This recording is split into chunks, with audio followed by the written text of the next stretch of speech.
రాజ్ కసిరెడ్డి పరార్ మద్యం కేసులో మూడోసారి విచారణ గైర్హాజరు తెర వెనక నుంచి నడిపిస్తున్న ఐపీఎస్ అధికారి వైకాపా హయాంలో జరిగిన మద్యం కుంభకోణంలో నాటి ప్రభుత్వ పెద్దల తరపున అన్ని తానే వివరించారని అభియోగాలు ఎదుర్కొన్న కసిరెడ్డి రాజశేఖర రెడ్డి వరుసగా మూడోసారి సిట్ నోటీసులకు బేఖాతరు చేశారు.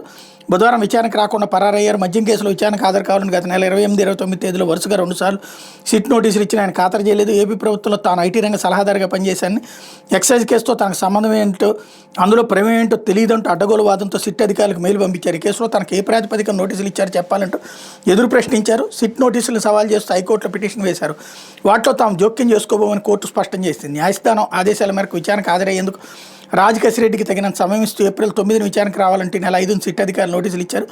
ఈసారి కూడా ఆయన విచారణకు హాజరుగా రాలేదు. ఫోన్లు స్విచ్ ఆఫ్ చేసి పరారైపోయారన్నట్టు అతను హైలైట్ చేశారు. ముందు ఎఫ్ఐఆర్ కట్టి అతని మీద అప్పుడు రమ్మంటే రావడానికి వీలు ఉంటుంది. మేము ఒకటి అనుమానిస్తున్నాం, నువ్వు వచ్చేసి విచారణకు ఎదుర్కో, నువ్వు ఐటీ సలహాదారు అయినా సరే మద్యం చేసావంటే ఎట్లాగుంటుంది. ఇది జస్ట్ ఏంటంటే ఒక బిల్డప్ క్రియేట్ చేయడం. అక్కడ అతను వస్తే అతను చెప్పిన పాయింట్ల ఆధారంగా ఎందుకు అరెస్ట్ చేయట్లేదు ఇందులో ఉన్నటువంటి వాళ్ళు అని చెప్పింది మిథున్ రెడ్డినో లేకపోతే రాజకేశ్ రెడ్డినో. ఇంకోటి అసలు అదే డిస్టిలరీస్ నుంచి ఇప్పటికి కూడా మద్యం తీసుకుంటున్నారు కదా, వాటన్నిటి మీద ఎందుకు నిషేధం విధించలేదు?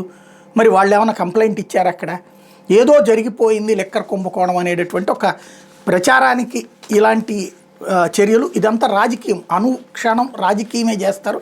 దానికి సజీవ సాక్ష్యం పత్రికలు ఇక్కడ వాడుకునేటటువంటి